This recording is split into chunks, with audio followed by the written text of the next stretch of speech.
This video will show you how to use the LXCE UpdateXpress to remotely restore the system configuration from a backup file and apply it to the new servers.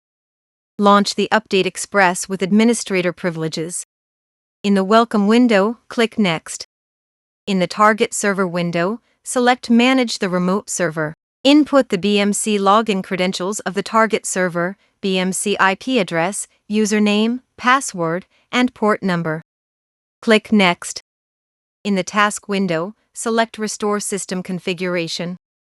Click Next. In the Restore System Configuration setting window, click Select File to select the backup file. Click Load Backup File.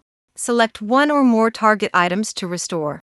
When the firmware configuration in LXCE and UEFI or SED authentication key is selected, enter the encrypt password. Click Next. Click Start Restore. It may take several minutes to complete depending on the server configuration. After the process is completed, click Next. In the Finish window, click the log to check the updates and click Close to exit.